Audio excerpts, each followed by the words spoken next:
پیارے بچوں السلام علیکم۔ آج ہم سوامی وویکانند کا سبق جہاں تک ہم نے کل پڑھا تھا اسے آگے پڑھیں گے۔ جوانی کے ایام میں وویکانند کو روحانی طور پر نہایت سخت مراحل سے گزرنا پڑا۔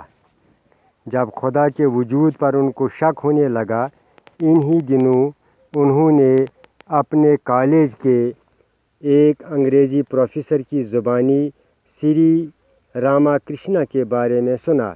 نومبر 1888 میں ایک دن وہ ان سے ملنے کے لیے گئے۔ انہوں نے وہی سوال سری راما کرشنا سے پوچھا جس کا جواب ان کو اس سے قبل کئی لوگوں سے پوچھ کر بھی نہ ملا تھا۔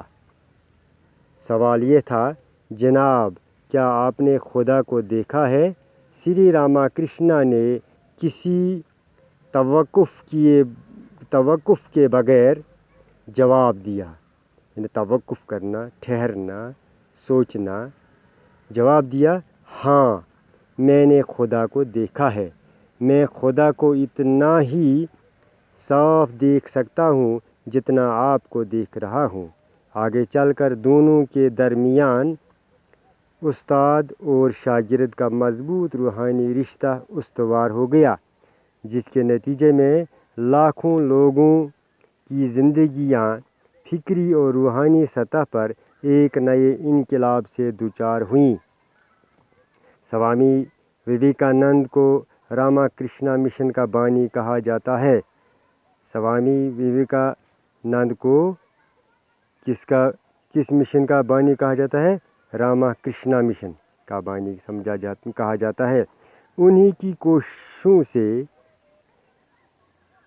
مغربی دنیا بالخصوص امریکہ اور یورپ کو ویدانت اور یوگا کے ہندوستانی فلسفوں سے شناسائی ہوئی۔ اتنا ہی نہیں، بین المذاہب آگہی کا بیڑا اٹھانے کا صحرا بھی انہی کے سر جاتا ہے، جس سے 19ویں صدی کے اختتام پر ہندوازم ایک عالمی مذہب کے طور پر ابھرنے میں کامیاب ہوا۔ جدید ہندوستان میں ہندو مت کے احیائے نو کے لیے سوامی وویکانند کی کوششوں کو خاص اہمیت حاصل ہے۔ یہ تھا آج کا سبق۔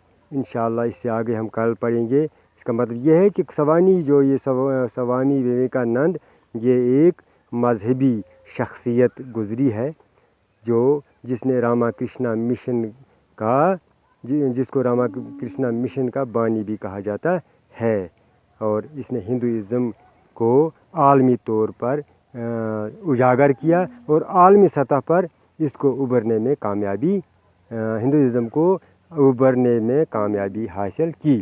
یہ تھا آج کا سبق۔ انشاءاللہ اس سے آگے کل۔ وسلام۔